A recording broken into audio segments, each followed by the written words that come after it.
everybody, welcome back to After Hours at Blondie's, where we chat about Vancouver nightlife and music and EDM and producing. And we have a beautiful special guest in our hot seat today, Zeyda.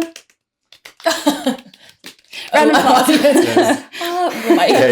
We gotta get that button. We gotta get that button. That would be nice. Yeah. That would feel good. That would be What is very it called? cute. Stream deck?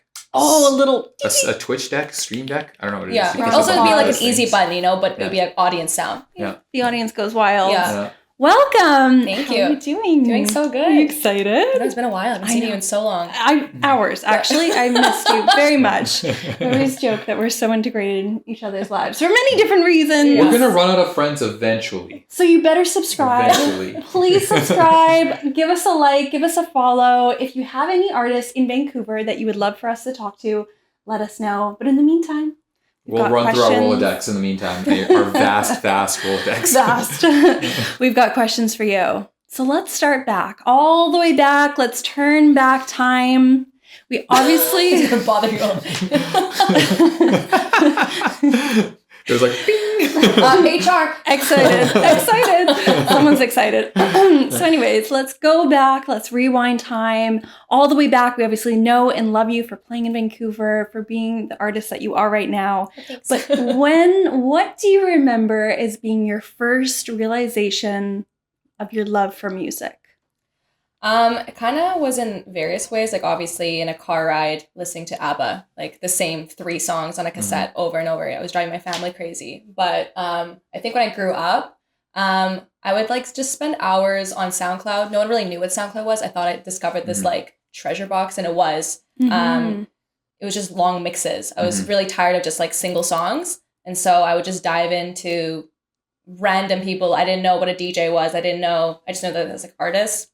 And I wanted to find songs that no one knew about. So like a song or like a mix that was maybe like 2 likes or 3 likes. I would share it with my friends. I always loved doing that. I discovered Lane 8. And when I discovered that, I realized this is like a whole world. He kind of introduced me to progressive and just more sounds. I was listening to like Kygo at the time, like the tropical house. And my God, I loved obsessed. it. I loved it. I was in a really low place, and that really brought me out of it. But then Lane 8 really brought me into like a journey. And so from there, I thought I should be a videographer. Because when I would like close my eyes and smoke a lot of weed, and that's all I did, and just read, I would just listen to his mixes and imagine like a storyline. And so I thought, oh, I'm seeing like a visual. I'm seeing like a story. Maybe I should be a videographer to capture that experience. Yeah. Because you're thinking your interpretation of the music is visual, that would be the way to go. Yeah, and so I got into videography, kind of went down that path. But I never really loved videography as much as I ever did music. And it wasn't until it kind of like all fell into my lap that I looked back and like, oh, it was always music. It was like everything else was always secondary. It was always music that was driving me forward. So that's amazing. So so did you get into the videography? What was that kind of little I journey? started my own kind of like production company thing, like just doing freelance. Did like travel stuff, working with e-commerce. But then I got really bored of it all and realized that what I really want to do is capture music festivals. So my target was filming Shambhala. I was like, that is where I want to go. So I just hustled, tried to do everything I could. I actually did a music festival in Alberta. It was called Astral Harvest. Heard of that one, Yeah, it was so fun. They hired me on, but I basically had to like pay for flights, pay for a car and everything. So I paid to go. Right. But however, seeing a festival on my resume, Shambhala saw it, accepted me. And so from there, it was like, just a given. So I was always taking photos. So the last 2 years now I've been doing media for them, which has been amazing. But again, I love the music, but in the video, but I want to play. You want more. I want to go further. Yeah. So what was that realization for you that you kind of transitioned from doing the videography, making those connections, kind of connecting the dots in that way into actually spinning it into, wait, I love music more? I was on a trip with a few friends. We went to Hawaii and we have one friend who is a wizard. He he lives and breathes videography. Karim, if you guys know about him, his edits are insane. He's now working for Blueprint. Like he works for Vessi. He's huge. His craftsmanship is insane. Yeah, and he does his great stuff. Yeah, all this stuff. Like his hunger for editing and for creating is just next level. And so I compared myself to him, and I had like a little bit of like a sadness because I'm like, damn, like I love it, but not as much as he does. And I always heard that saying, like, you have to love it more than anyone in the room if you want to do anything, you know? Yeah, if you want to be the best at it. Especially for art too, because you're creating it comes from you. Yeah, and I just kind of started thinking about it, like, how much do I actually love this? Like, how much time and energy do I want to put into this? And I got sad for like a while. I'm like, oh, what am I supposed to do? I had like a crisis. I'm like, well, I bought a camera. Like, what do I do with this? Is it all useless? And then it was in 2020, I got a random text from like a friend of a friend. Hey, do you want to learn how to DJ?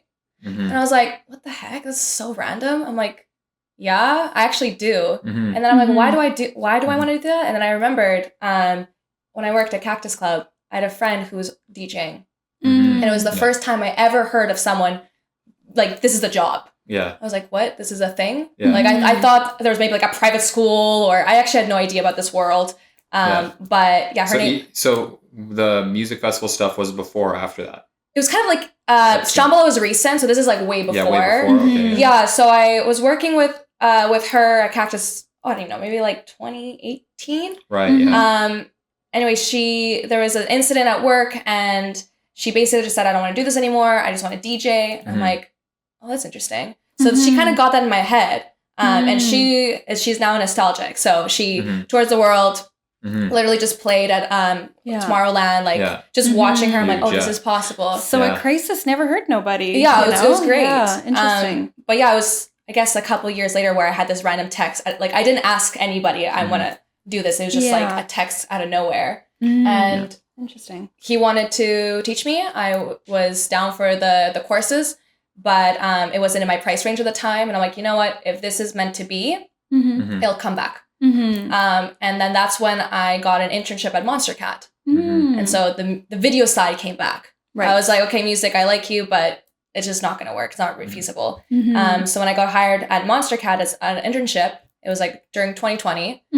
So full pandemic mode. Yeah. Lockdown, couldn't do anything. Yeah. The fact that I even got this internship doesn't really make sense. Like, they just kind of made up this job. They don't do it anymore. So I was the only person that ever got this thing. So I just kind of like, I don't know. I feel like someone behind the scenes is like, we're going to create this thing and here you go. Yeah. It's just kind of like bridging the video to music because it's their record label. Exactly. So I started working there, and it was the first day they gave me a tour of their office, and they take me downstairs. They're like, oh yeah, here is CDJ. Is that if you ever want to learn how to DJ, this person can teach you. The universe is literally throwing this in your face. I'm literally like, I was like, okay. I realized in that moment, I'm not here to do this job. I'm here to learn how to do DJ. Right. And so I got a lesson from this person who's now Sabby. He's actually playing a big show coming up. And yeah, he gave me a couple lessons, and then I realized I need a mentor. I don't want a teacher. I need someone who can kind of like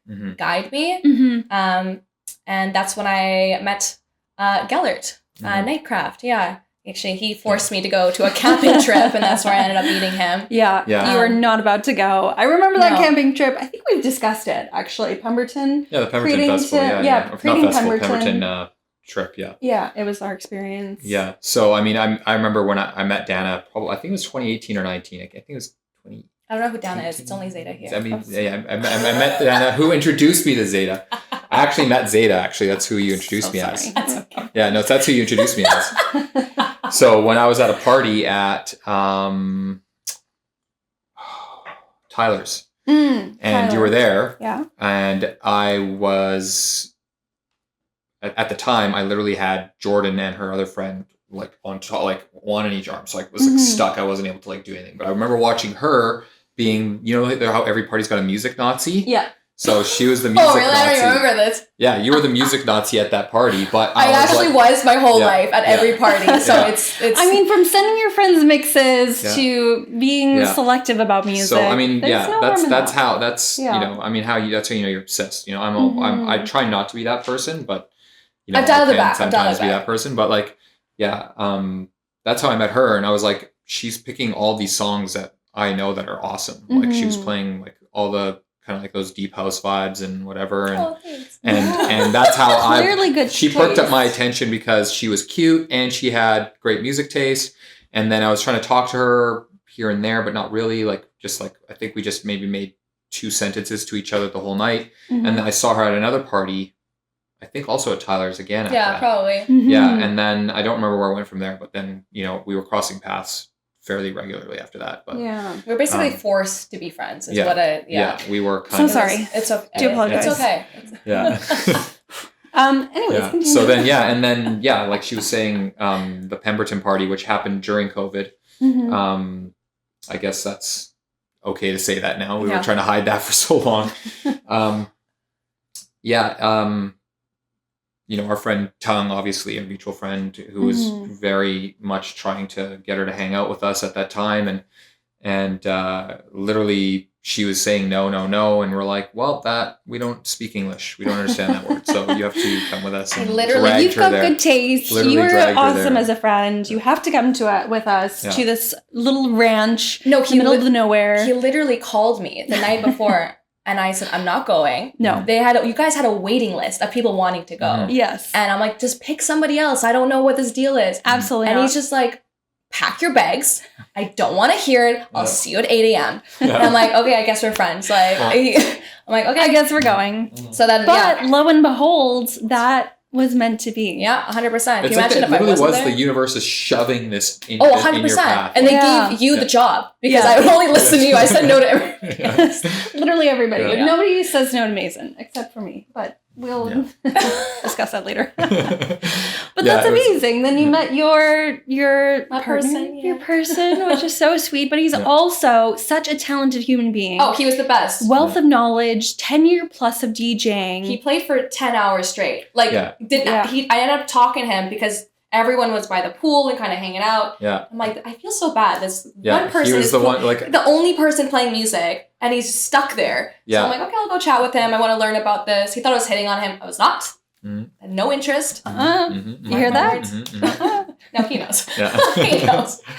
Very funny. No, I just wanted to learn. He wove his little spell of magic on you, I guess, that weekend. Are you kidding me? It was amazing. It was the first time, like, I don't know what you played. I don't know what any of this was, but that's what I like. What is it called? Like, what does this mean? Yeah. Like, I didn't even know the term progressive house or, like, deep house. Yeah. I just heard, like, I don't know, actually. I didn't know any genre. It was funny because, of all the DJs we know, usually we have so many DJs on tap, but, like, at that time, Gellert was the only person that agreed to come and play. I don't know why. I don't think we had as many DJs in our friend circle as we do now. I did have some, definitely not as many as now, but I mean, it's because, you know, the scene has just blown up in the last. I mean, also it was kind of that time period, COVID. Yeah, a little bit more sensitive, and that's okay. No harm. And the thing is like I was fine because, like, you know, if we don't have a DJ, I just plug in my speaker and Bluetooth in my sets, and everybody gets to listen to my music because that's my party and that's how it goes. And I was fine with that. So, but I knew that if Gellert played, that I would be more than happy. Well, the way you said it was, you have to come. We have a DJ playing. He also told me to bring my USB. I had someone else's music on. Yeah. I didn't even have a proper USB. The fact that it even worked. And we didn't even have proper decks. No, it was like the setup was so Mickey Mouse. Like I don't even remember how we even made it work. It was a couple of chords and a whole lot of prayers. A whole lot of prayers. There was a whole lot of prayers. A lot of prayers. A lot of technical difficulties. And prayers. Yeah. But in that journey, you found out what progressive was, and you started to learn about the music. Walk me through kind of the next steps after meeting Gellert. Did you ask him to be a mentor? I asked him that day. Yeah, I asked him, like, can you teach me? And he said yes. I'm like, I don't know why he said yes, but I'm like, okay. I'm like, I don't even know how much I can pay you. He's like, that's fine. And I'm like, okay, this works. Like, cool, no works problem. Works for me, works for you. The way he was teaching me was very, very detailed. And that's what I wanted. I wanted to understand, like, the structure, the mechanics of everything. So it was just a lot of lessons. Did anything surprise you about learning the DJ life, world, music? I didn't know it existed. I was ready to move to Amsterdam. I had no idea there was any good music in Vancouver because I would go to To be honest, there wasn't at the time. So. Yeah, I would go to clubs and I'm like, this is just not what I like. Yeah. And I'm not into hip hop. And so I was just kind of like, what do I do here? Like, just sit at home, listen to my music. So he introduced me to a lot of people that are friends of them, which are also DJs, producers, the whole nightlife scene. I guess the thing that surprised me the most was all the prep that it takes in order to become a DJ. Mm-hmm. Like, you don't just, show up with, like, where do you get your music from? First, you have to find it. Mm-hmm. Then you have to categorize it. Then you have to, like, organize it. And then you go to the decks and then you look out. You don't just, for the most part, you can plan your set, but if you play like really heavy bangers on an empty dance floor, it just doesn't work. Yeah. So reading the crowd, so what does that mean? Reading that, it's like a call and response. And I thought that was the most fascinating thing because years ago, which I guess really sparked my desire to kind of be involved with music. When I first went to Contact, I felt that. I felt the DJ was playing music and people are in front, like sending energy back, like screaming and dancing, all that. So it was like a circuit. I always really like that. I always like that intimate kind of call and response. So it kind of came back when he was teaching me. I'm like, oh yeah, that makes sense. Because another time I went to Contact, I saw it on the other side. I had a friend who brought me backstage and I got to meet Armin and we like dropped him off. He went up to his little like ladder thing to go press play and walking up to the stars. Just walking up like so high. Yeah. And you could hear the crowd rushing towards him. And this like, it just felt like a tidal wave. I don't know how else to explain it. It was so much energy. I've never experienced anything like it. And he just stood up and he's like, hey, Vancouver, are you ready? And there was just so much love. I was like, this is amazing. This is crazy. I mean, at that point, I didn't think this was possible, but I'm like, that's cool. I really like this. So, I kind of just brought everything back. I'm like, oh, I feel like this is all kind of meant to be, I also had like a really trippy experience way back where I got my name Zeyda from. Let's dive into that. Tell me more. Trippy. What kind of trips are we going Very here? Trippy. Around the world or? Well, around this time, this is kind of like shortly after I had that second Contact experience where I was backstage and feeling like the energy of that. This was pre-COVID, I imagine? Pre-COVID. This was 2018, actually. Even before I went to Shambhala.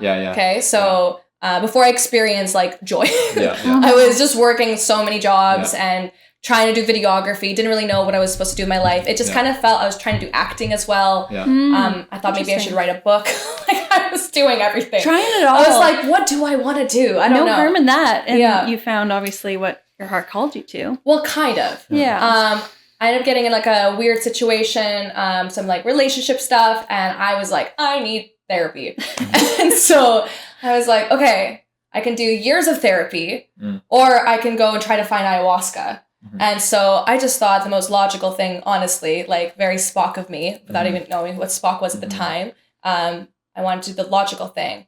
But how do you find ayahuasca? You just like Google it. I tried it. Did not work. But I found... Back then, too, it was definitely like a fringe pop culture thing. It was not a thing. Mainstream thing like this today. No, absolutely not. So I found a meditation thing. And I was like, I just need to sit in a room with a bunch of people and meditate for 4 hours. So I was like, sure. So I go to that. And it was a Kundalini and cacao ceremony. I'm like, I don't know what any of that means. And I'm like, sure, I don't care. Love good hot chocolate. Basically, cacao, It's not hot chocolate. I know. It is. Almost. So close. So for anybody out there, don't go to a hot chocolate ceremony if you're not prepared for what it is. Understand what this is. So I thought it was like we're literally going to sit in one position and like go om. But that's not what happened. It was like... and hand movements and like voice activation. I didn't really know what was happening. I was very judgmental about it. I was like, what am I doing here? This is ridiculous. Right. The shaman in the group basically did some like Reiki on me. Reiki's basically like energy work. There's a moment where he said he like pulled energy off my throat and my soul has been wanting to sing. And I was like, that's really weird. How does person feel this, know this? And I'm like, this is kind of interesting. I'm like, I didn't really understand. Like I never understood what energy was. I was like, everyone is just hoodwinked. Like they're just saying it's a thing, but it's not actually. It's a little woo woo. Very woo woo. And so that was the first time I actually felt like a weight off of me. And I was like, oh, this stuff, it does exist. Okay. So got me curious. We finished the ceremony And he goes, thank you for all joining me. I'm doing an ayahuasca ceremony next week if anybody wants to join. I'm like, hold the phone. Excuse me? Like, what? Sign me up. So he's like, I have 2 spots left. I'm like, sign me up. So I literally did ayahuasca the second week, basically, a week later. Without doing a fast or anything. I mean, I was already kind of fasting. I never had dairy. I didn't eat meat. Yeah. I don't drink. Yeah. I mean, I was basically already there. Yeah. But still, the fact that they like didn't give anybody the prep time for that—that's kind of interesting. Wouldn't be normal today. Wouldn't be normal. Yeah. I mean, he had other people doing the diet stuff. I mean, I still did it for like the 2 weeks, which was so hard. I also worked at the restaurant, so like seeing food, but I can't eat anything. All the smells and everything. Oh my gosh, I had literally like oatmeal with apples for 2 weeks. And then like it's weird because your dream world is a side tangent, but basically your dream world and reality kind of like blend. And so when you wake up, you don't actually know that's just what happened to me. Salt does crazy stuff. So when you remove it from your diet, you're like, what's happening? Little bit wonky. A little wonky. 2 weeks. Preparing yourself. Well, it's probably because you're almost going to die. It could be. I mean, maybe it's your body telling you something. But I had the ceremony. My intention was, what is my soul's purpose? I was so lost. I'm like, help. I'm like, somebody help me here. Tell me something. Anybody. I didn't trust any of my friends. I'm just like, if there's a voice like, on this medicine, sure, maybe something. And so I had the journey. It was beautiful. And at the very end, I heard a voice. And it was just like, Zeyda. Zeyda. Zeyda was a female voice. And I asked, I'm like, what is Zeyda? What is that? And she didn't answer. She goes, Zeyda. So she spelled it out. I'm like, okay, what is this? Like, what is Zeyda? She's like, it's your name. Like, no. My name is, well, I guess I can say my name. Like, my name is Dana. That's not my name. She's like, no, your earth name is Dana. Your soul name is Zeyda. Wow. And I was like, so this is this entity. I couldn't see it. I just heard it. This is the very end of my my journey. Is like hour 10 maybe. Okay, like I'm exhausted, and I just hear this little like trinket. I had a journal, so I just wrote it. I'm like, in that moment, like, what do I do with this? My soul's purpose is Zeyda? Like, what is this? This is useless to me. I was like, this has been a scam. This is pointless. Why?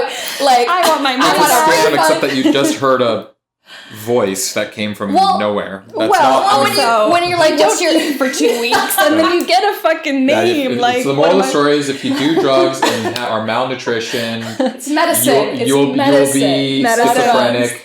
Medicine, you will hallucinate and find people to tell you what your name is. But in the moment, I'm into it. I thought this is so. I'm like, well, this is pointless. What am I supposed to do with this? What am I supposed to do with this? And I just laughed. I'm like, well, if I ever become a DJ, and that was in 2018, and I joked about it. I'm just like, this is useless to me. It's so funny how our jokes become. It's weird. Joking. It was weird. So then when I had that first lesson with that person, I don't even know what year that was. I think 2020 actually. He asked me, what's your DJ name? I didn't even think it. It just like came out. It was like Zeyda. And I'm like, wild. And I'm like, okay, something's happening here. This is weird. And then the monster cat thing happened. And then it just kind of, the dominoes kind of kept like piling. Snowball. Yeah. When I got your number at Tyler's, you introduced yourself as Zeyda, and I put you in my phone as Zeyda, and it's always been that way. That's true. I've never taken it off that. Yeah, I also brought my astronaut suit that I wore. Played my first time with Nightcraft with Gellert. There I was we wearing go. my astronaut suit. Oh my gosh. Okay, let's talk about that. Okay, so very interesting. To break it all very simply, you found Gellert, mentorship, Nightcraft, Gellert, and then you're doing all this prep work. Yeah. You're tagging, you're finding, you're learning the equipment. How did you get your first gig? I'm trying to remember exactly the first one was Revival. So there was a couple one before. That had like a house party thing. Yeah. I wouldn't say that was the first gig. That was kind of like my birthday party. You all are forced to listen to me whether I'm good or not. So it was great. I guess my first technical gig was at Revival. I was way too nervous, and I was having I couldn't smile. I was so concerned about the experience for the audience that I was just like, I need to focus. However, my stage presence was awful. I just looked like I was gonna cry, and that's true. I wanted to cry on the inside. It was so terrifying.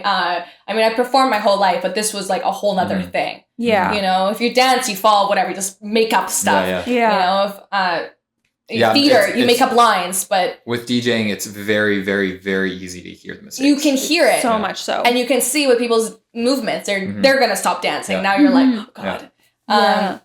So that was so I ended up taking something that was a little bit not needed for that. So I kind of got an extracurricular activity, and just to take the edge off. However, I ended up having like an outer body experience. So I basically like almost blacked out when I was on the decks. I couldn't hear or see anything, and then when I finally came back to my body, it was so hard to like get out of that. Right. I eventually did play. People said it sounded okay. I mean, I was just like, there's no way it sounded good. So I can't remember if I was there. Was that? I hope no. I don't remember. If you were there, I'm so Was it the Little Renegade revival by Initiatives Festival? Yeah. And there was that huge pond there. No, that was I remember that festival. I left that one early. Yeah, I didn't go to that. Yeah. I don't think I went to your set, so that's okay. I'll pretend it was amazing. It's fine. And it was great. Don't even worry about it. Right? Yeah. So after that one, my first, I guess,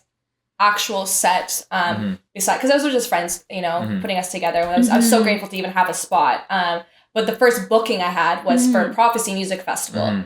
I do remember that one. And so that was insane because they had like a huge stage in the middle of the forest. The production was out of this world. For a small festival, it was couldn't insane. Be matched. Yeah. So that was my first time, and I remember seeing the photos at work while I was working at the time.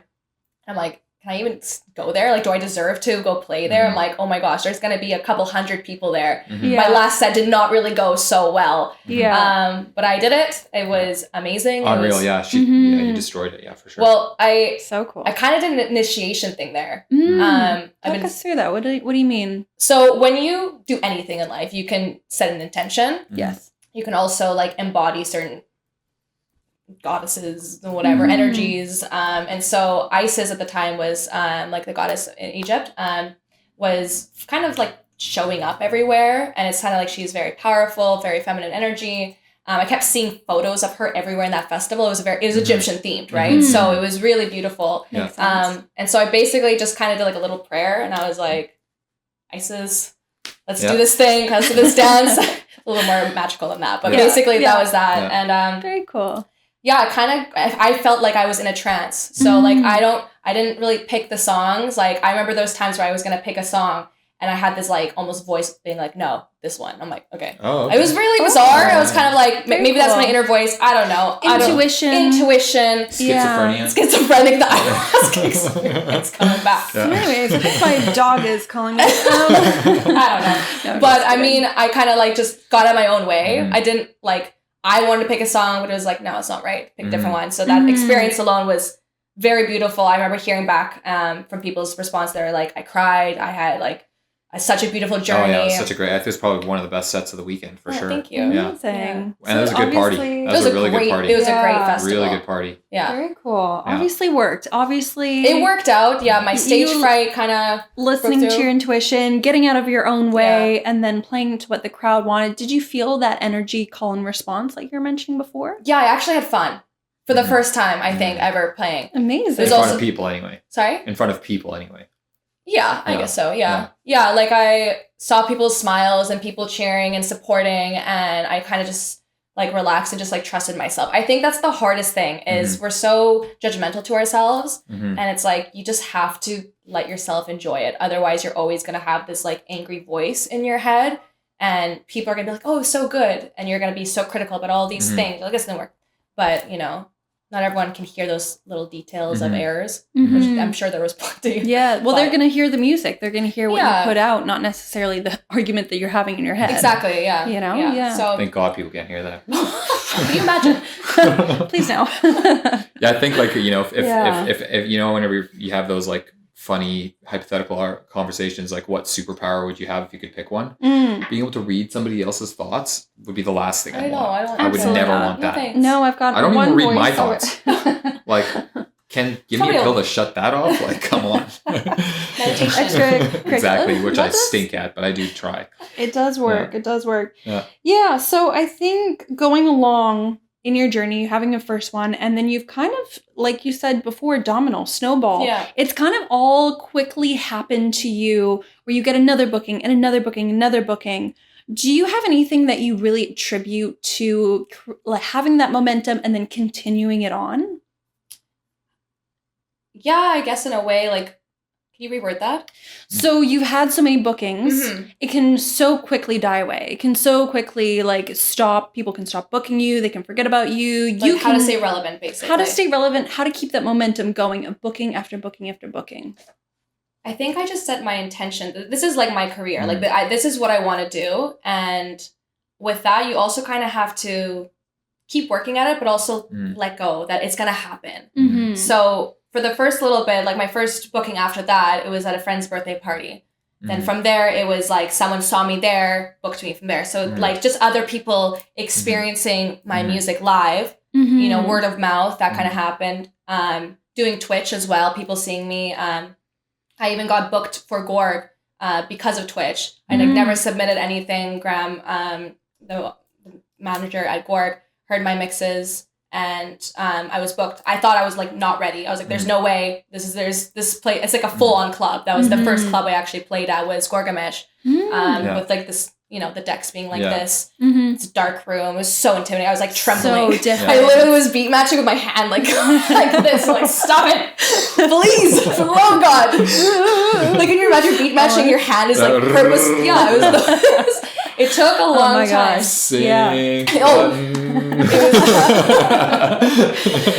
I would miss it. I would like press play and it would like miss it. No, don't turn quantize off. Don't do that. No. Oh gosh. Oh my gosh. Yeah. It's a heart attack. I liked it though because no one could see my face because it's so dark. So I could like have my stress to face and but yeah, I guess just kind of I don't know. I just download music and play on Twitch and then the gigs kind of they roll in. Obviously you go and network and you go and meet people. You support other groups. You want to make sure that you're not just kind of like, I mean, you can do whatever you want. I've noticed that for me, going to support shows that I genuinely care about, you know, involving myself in their collective or their sound. Like, hey, I love your sound. I'd love to be a part of it, you know, and then just kind of back off, you know, you don't, hey, hello, remember me? Hello. Yeah, keep bothering you. I think the consistency of, because you made it a point to be on Twitch regularly on a schedule, two, 3 times a week, rain or shine, you're going to be there. And I think that consistency not only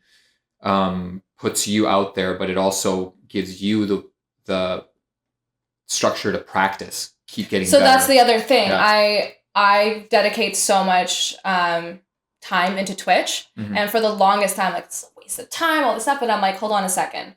It doesn't matter how many views. Yeah, it's just the reps. Anything. It's just, I'm doing this to train myself. Because if you think about any sport, any activity, you're only going to get better if you practice.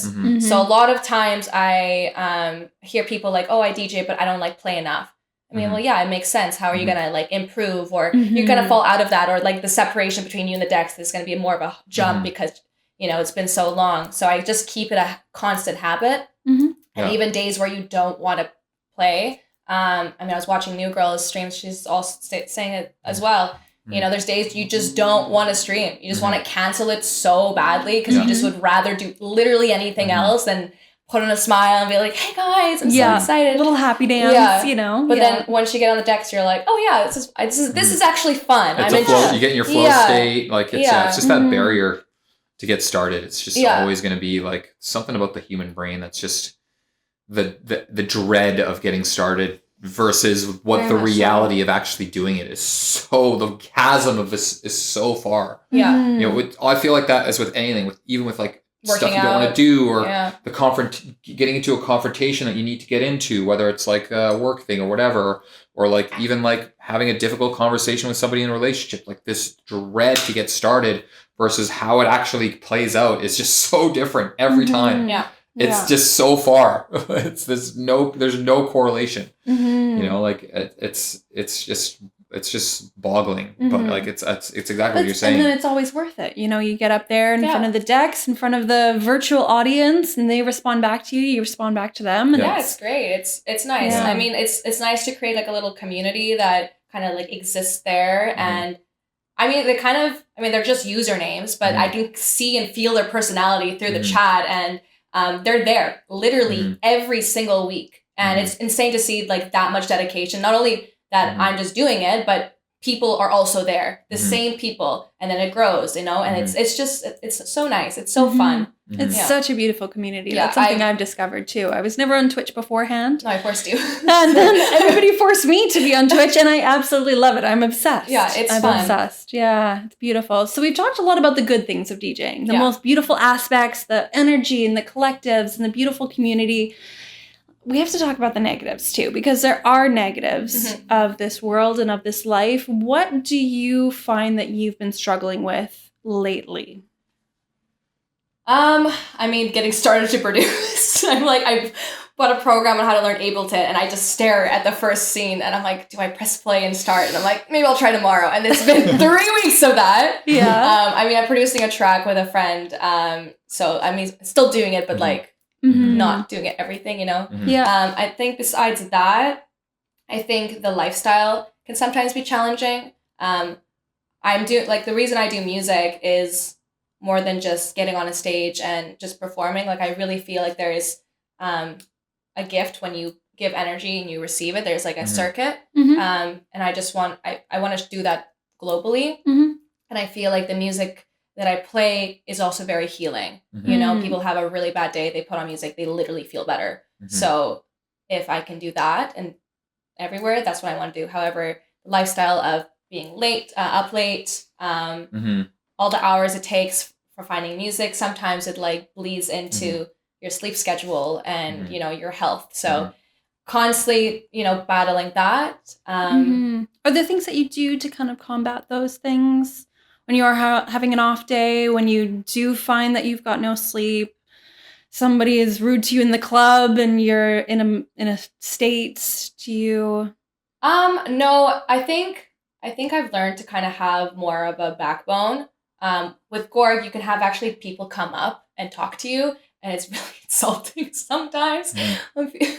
People are like, can you just play something good? And you look at the dance floor and there's just like hundreds of people like fist pumping and cheering, and there's just one person just like trying to, you know, can you just play something good? They want to hear Taylor Swift at Gorg. They do. They want to also be like, it's my birthday on the mic. We don't have a mic, so you're in the wrong club. I'm so sorry. Thank God. Wow. Thank God. But I think that, I do understand there's like a party aspect of nightlife.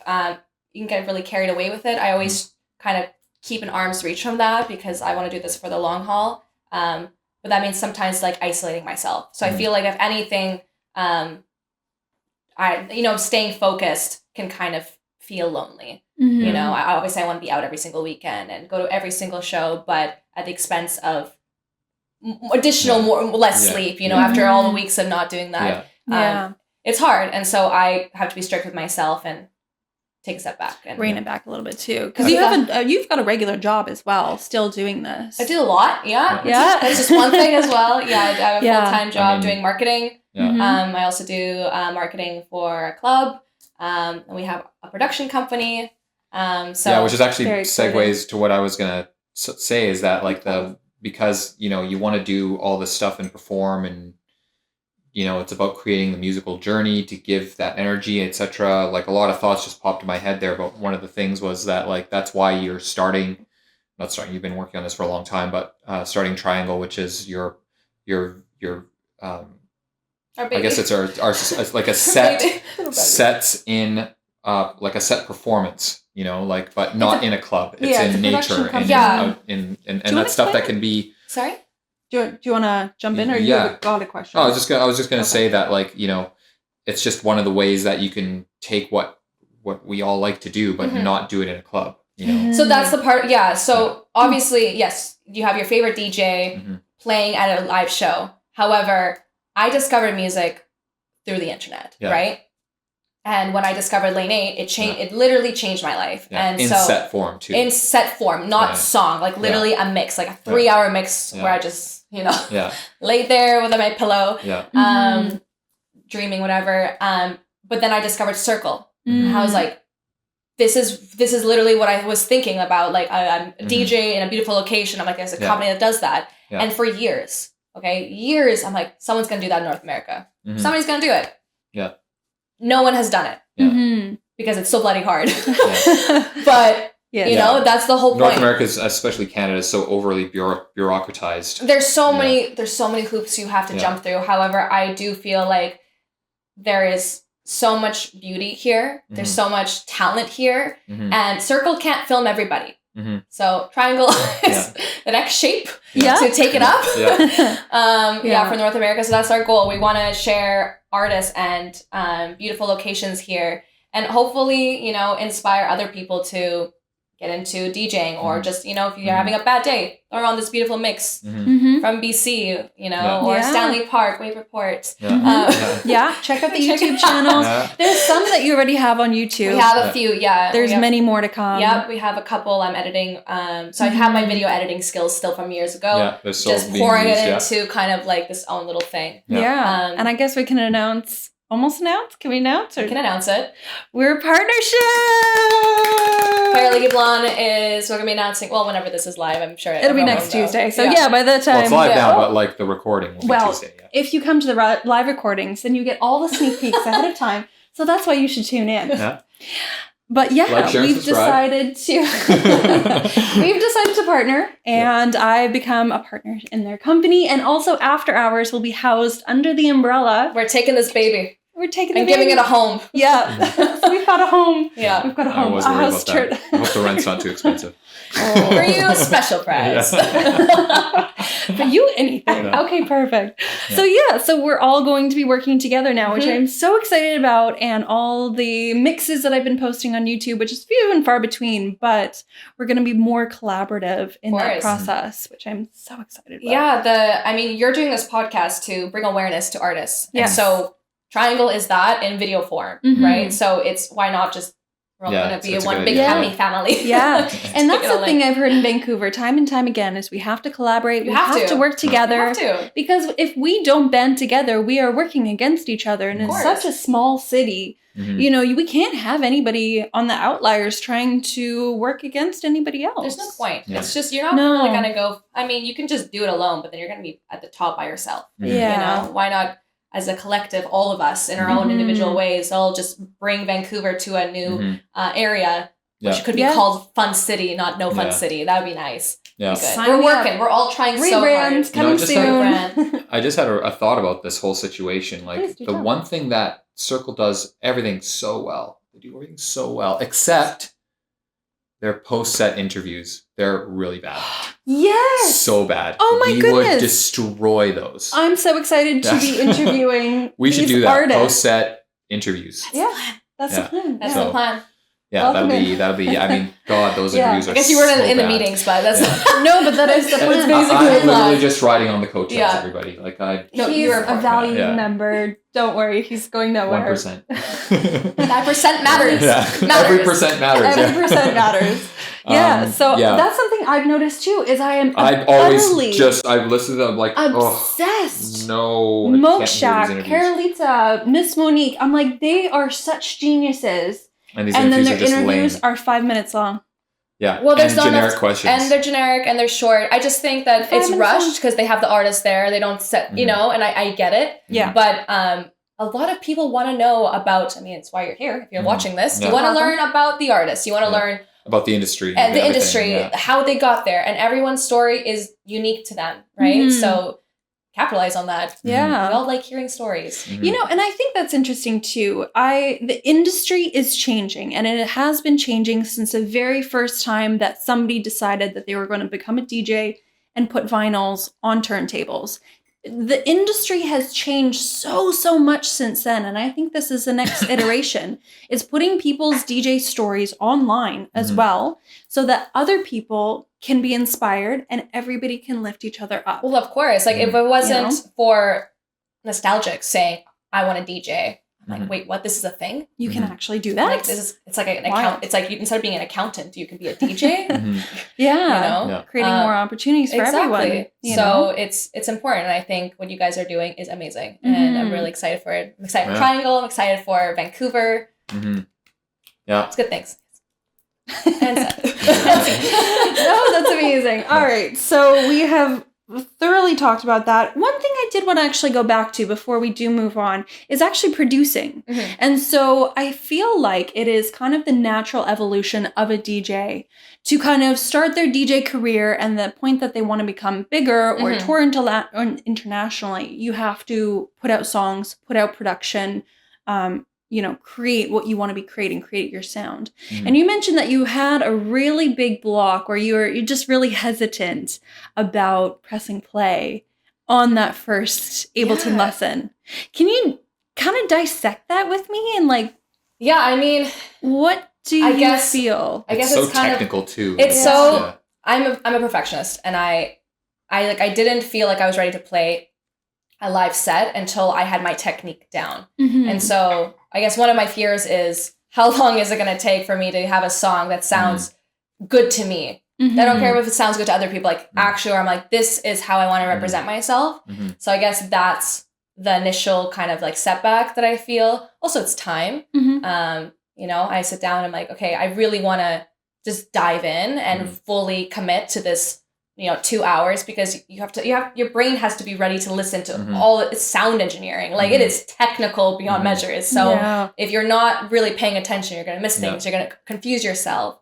So that's kind of been the frustrating part, but it's got to happen after Halloween. It's happening. Committing. So I'm committing. Yes. I mean, I'm already kind of doing it in other ways. I'm collaborating with other artists or other producers. So I am learning. I guess it's nice to see how things are done from behind the scenes, so I can see where buttons are, what things are done. Processes as well. Processing, how people do things.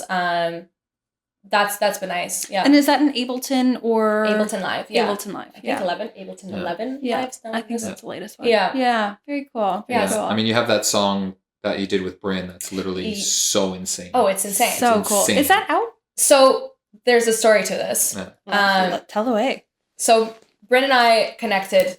This is Bryn Liddell. Connected. We've had on the show. Last year, I think it was. And I was teaching him about sound bath and kind of that frequency and the healing tone of a crystal bowl. And so I told him you can play it, and then you can tune your track to that frequency, and that is the medicine, right? People hear that, they're going to feel good. So we recorded it.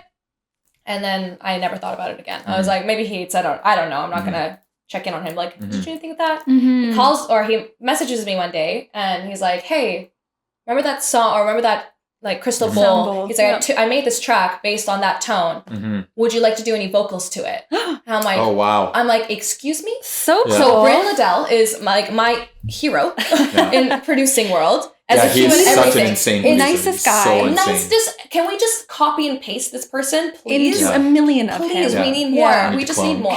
One of his songs just got featured on Miss Monique's mix. But of course. The most talented, nicest human being. Yeah. So take a look at his podcast with us. It was incredible. So good. So he sent me the song, and I literally sat up I was about to go to sleep. I sat up, yelled. Yeah.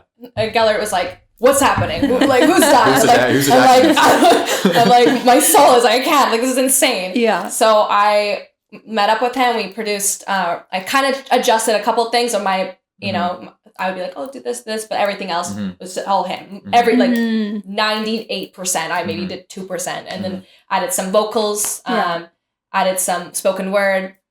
And we have this track. He's going to do a couple more arrangements, but we have a couple places where we want to release it. We want to release it with an actual big label. We feel like it's insane. It's there. It's insane. It's beautiful. It's insane. We had the preview. It was incredible. Well, I've heard it live twice, and each time I was like, "This is the best song of the day." Yeah, it's so good. So good. Yeah, it's a, as the kids say, a banger. A banger. You don't say that. Is that out of your? I always preface it with "as the kids say." As the kids say. As the kids say. Fair. But that's exciting. It's that's good. So exciting. And to see a little behind the scenes of someone who's been working as a producer for such a long time. Yeah. So behind the scenes. With that, and then I'm also creating a song with Chris Corkle. This one is actually specific to a specific show. So we have an energy in mind. And this one we're I'm really involved. I'm like, I like this. I don't like this. This is good. He's still handling more of the technical stuff, but I'm input. You're making decisions. Yeah, exactly. As well. And I'm seeing how everything is done. So being involved. Yeah. Literally like in the co-pilot seat is perfect for me right now. It's a great way to learn too. Yeah. And I'm singing on that and I have spoken word on that. I've had a preview. Sounds amazing. It's so cool. It's fun. It's definitely super fun. Yeah. So yeah, we have. I mean, Chris is a genius too. Yeah, it's just another person, just like incredible talent. Yeah, we should probably have him on soon because he's putting out his EP. Yeah, tomorrow actually. Oh my goodness! I'll write that down. Yes. Yeah, he'll go in the book. Yeah. I will have him on. Yeah. That's very cool. Okay, so let's talk about your sound a little bit because we've been discussing who you are, your artist, your journey, and finally getting to this point. I feel like you've crafted your sound very well, and it's so true to who you are. It's very synonymous. When people think of you, they think of this sound. And that's, one thing I would like to say about that is that there's always this trap that, like, when you're starting out to play what the current hot trend is in order to get, booked in this, especially at clubs, people are sometimes they were like, well, we know you're a good DJ, but we want you to play this to fit this and this. And you've never done that. Like, you've always stayed very true to, like, well, this is me, and the thing is too, is that, like, I've heard you play back to back with other artists, especially even with Nightcraft. You guys play back to back all the time. And I can almost always be like, that's a Zeyda track. That's a Zeyda track. I love that. That's a Zeyda track. Absolutely. That's a Zeyda track. You know what I mean? Like, because they go back and forth. You don't know who's on necessarily per se, especially if you're not like really like watching them. Like we are. And I'll be, and the thing is like, I know what Nightcraft's sound is too. And it's, they are very complimentary, but like, I know when it gets, there is a difference for sure. Yeah. For sure. Yeah. It is a different, for, lack of a specific term, vibe, so it's like, so I've always really respected that. It's like, cause that's the way I would be too. It's like, it's my way or the highway. If you don't want to hear this sound, book somebody else. You know what I mean? Like, if you don't want to hear this, book somebody else. I'll play anything. No, just kidding. But that's cause, like, I mean, there's so many people. Like, hire somebody that you want to hear. You don't need to book me if you don't want to hear what I want to play. So, yeah. So it's like, and that's, like it's, that's what I've always respected is that you've, I mean, there's a lot of things I respect about you, but that's one of the things in that is the fact that you've been like, this is what I like. This is what I'm going to play. This is my sound. And you've stuck to that. And it's really, the thing is that you've dragged the city into this sound. You're a big part of that. Like, we would never hear this type of music played at any parties until probably the last couple of years. Yeah. It just kind of came out of nowhere. I know. I think it is because of people like you and people like Jordan and people like Gill, and people like Bryn who go up there and they will play that. They play the darker progressive sound, the deeper sounds, and people come back, and people want it. They want people it. want it. People don't know what they want until they hear it. They're like, that. Because it was with me with Gellert, with Nightcraft. He played. I'm like, I like that. Yeah. I don't know what that is. That's what I like. I went to Hello Goodbye. I played that set a few Sundays ago, and Hello Goodbye is a club in Yaletown. And half the people there don't know how to spell progressive. Like it's they don't know how to spell progressive. They don't even know what techno is. Like, they have no idea. And I just went in there and I fucking played it, and I didn't care what they wanted to hear. That's what I was playing. And there's, what, a lot of that crowd was just sitting there to drink. That's what they want to do. That's what it is. It's a lounge. You go there and drink. But the people who wanted to hear what I had to play were fucking like losing their minds. So and that's what it is, because it just really does connect to people at a different level. And I think Europe it's so far ahead of us on these kind of musical trends. It would be a no-brainer to hear progressive in Europe. They're filling up stadiums to listen to progressive. They're embedded into it. Like, here we're just like, here it's like underground, there it's literally the mainstream. Like, it's like, so very much the opposite. So it's obviously it resonates. You can't tell me, this you have to play tech house or you have to play bass house in order to fill a club here. No, I don't think so. I completely disagree. I just think that, like I said, the artists that I mentioned and maybe a few others, but not many, 5 max were over the last 3 years playing that kind of music and dragging the city kicking and screaming into it. And now it's like kind of like now you can book it, you know. You know, I think that, you know, you're getting a lot of the better gigs now over the last 6 or 8 months because that's what people want to hear. Yeah. They want to hear. They're not telling you to play something else. You're playing what you want to play. So even as support or, you know, opening or direct support, which you've had, you know, a handful of those recently that are really high end for Vancouver gigs, you know, and that'll lead us into another announcement that is, you know, what it is. I want to say that till the end. But you know what I mean? It's like that is because, you know, you've stuck to what you want to hear. So now they're like, oh, we need somebody that plays that. It does immediately. Work. You know? Yeah. Instantly think of you. Yeah. And you're leaving other artists behind that are stuck on whatever was last year or whatever they were playing before. Like, you know, I don't want to name any names, but people that we know, people that we like, people that we respect, people that we love. I think they're getting left behind, honestly. So, so anyway. Yeah. So kudos to you on that. I don't know why we started that rant, but I think the question was, what's my sound? But thank you for giving us a backstory. Insight and backstory. That's what I'm here for. I'm here for the color commentary. I'm not here for intelligentsia. The 2% here. Adding in 2%. Yeah. Adding the 2%. It's great. We have 2% milk. We've got 2% you. Yeah. We love it. It's great. We need it in our lives. You guys are like the cream, half and half. Yeah. Thank you. White and black. Yeah. Does that make sense? No. Yeah. Anyways, I'll cut that part out. Pink and black. Pink and black. Black and yellow. But yeah, anyway, that's a high school song. ADHD strikes again. Professionals here, guys. We really are. So anyways, what is something that you think really defines you? Is there a couple of words? Is there a couple of sounds? Is there a couple of feelings that you like to portray? Yeah, I guess what I'm drawn to is like deep, heavy bass line, rolling effect, beautiful melodic sounds, a song that is like preferably 5 minutes, could be longer. Anything shorter kind of stresses me out because I like to mix really long. I don't want people to know where the mix is. I like want to confuse people, basically. This is me as well. Yeah. So in that, a song that kind of sounds like it's a journey. I have to feel it. It's kind of hard to describe, but basically when I hear a song, if my body does not react to it, I get excited. I'm not like, or, you know, it's just like, yeah, it's okay. I don't, it has to hit so many things for me to actually buy it. So what I find is that, it doesn't have to be always heavy bass line, but yeah, melodic, pretty, just like a pretty song. But I also play really dark. My favorite thing to do is like sandwiching a very beautiful song and a really heavy song, whereas like the polarities. I like doing that too. Just up, down, down, up, down, up, down, up, down, up, down. Yeah. So it's kind of, I find that it's the best of both worlds. I love like Middle Eastern sounds.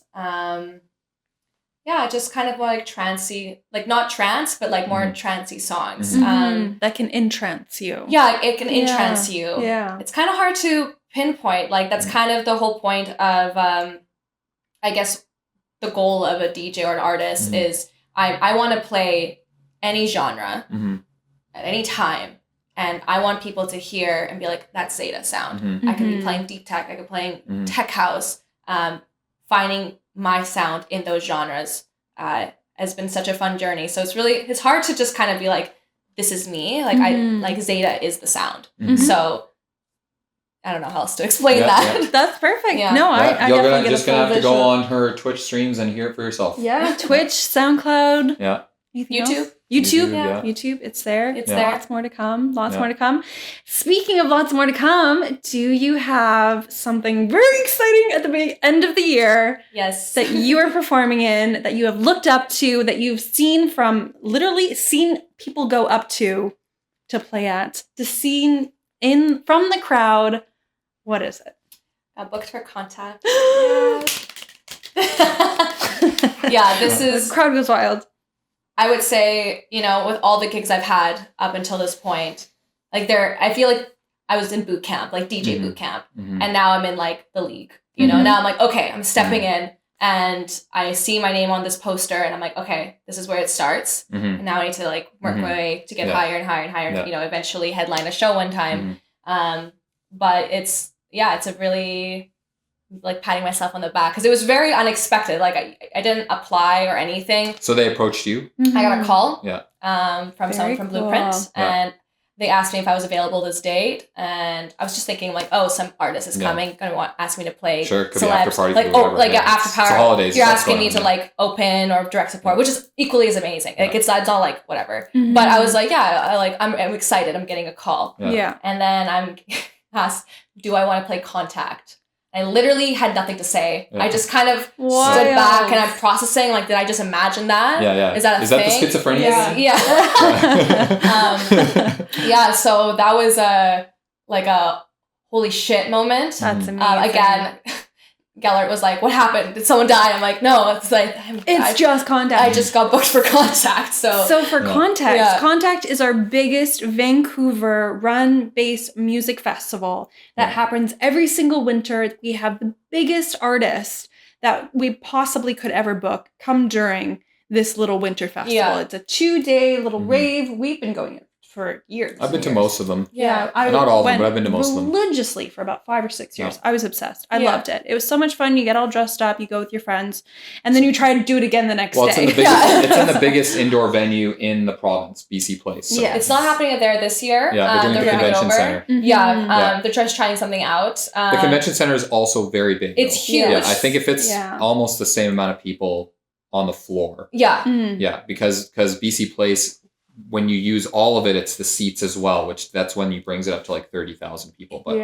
but no one really sits in the seats. It's a rave, exactly, so if they want more space rather than like seating. It's also cold. It's also cold in there. It's very cold. It's freezing in there, and it's winter. So I think Contact pulls anywhere between 8 to 12,000, I believe, is what their. I feel like it's more, but I can't remember. It is one of the biggest. It's something like that. It's the biggest winter music festival that Vancouver, and for indoor people come from all over the place too, from Canada, from we United get States. Above and Beyond routinely. We've had Cascade, we've had Skrillex, DJ we have Snake, we've had Armin, like Armin you mentioned, Van Buren. Huge, like AAA, huge names. Yeah, very, very big names. So in order to and having your name on that billboard, nice. Rez is going to be there. Yeah, you know. Zed, So Zed is probably why they wanted your sound. No, not even. No. I'm playing on day 2. Rez. Rez is playing. Rez. Really? Yeah, so I'm actually just booked. I thought for sure I was booked because there's an artist that I'm supposed to lead into. No, they booked me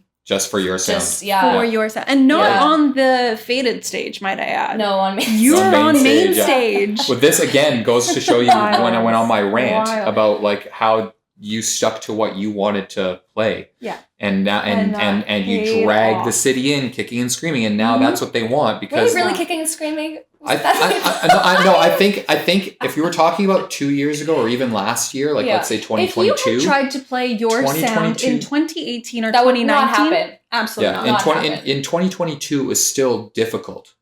There was, I think in 2022 it was very underground. Still difficult. It was being brought on by independent production companies. In 2022, a lot of like even the underground was very heavy drum and bass into techno. Like that was how it was going. Yeah, it kind of just went really dark. Yeah, into techno, there was no middle ground. Now it's progressive. Is now I wouldn't say the dom. I think techno is still having its time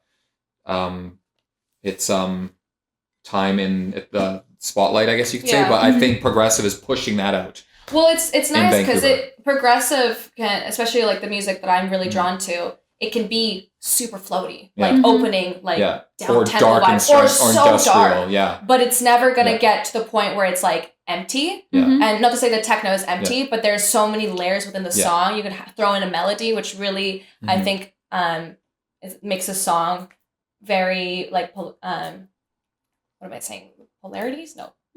Not polarizing. The opposite of polarizing. The word. Right? Polarities? You can have the same thing. You can just blend contrast. My gosh. There we go. Yeah. Jesus. So having that contrast I think is really important. It's a very deep genre. Like it's not like it's heart centered. It's very which is also like Zeyda, I looked up the meaning, means heart warrior. So I really want to stay true to my sound and the intention I have behind it, and the music that I play. I do like techno. I do, when I'm angry sometimes, I'm like, I'm going to have a 3-hour dungeon set.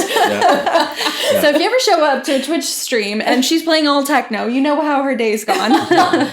That's amazing. Staying true to who you are, working relentlessly, so hard, and the kindest human being on top of that, all to boot. Production company, DJ, artist, producer, craft maker. We are so excited to hear more from you. Religious figure, almost. I mean, hey, I'll bow down. Sign me up. Where's your church? In your heart. In our hearts. In our hearts. Yeah. And I think on that note, thank you so much. We're so excited for having you guys to hear more and more and more. And I think this is... we should probably have a contact decompress or a recap or something. Yeah, that'd be fun. I would love that. Yeah. Part 2 after contact. That'll be wild. Yeah. My first big stage experience. Yeah. We'll be right there. Let's schedule that in post the next Wednesday. Chris Corkle and your post-contact interview. Yeah. We will see you again next week. Follow us on their socials. And until then... Like, comment, subscribe, all that stuff, whatever. Adios. Yeah. All the magic. Yeah, all the magic. Thank you. Right.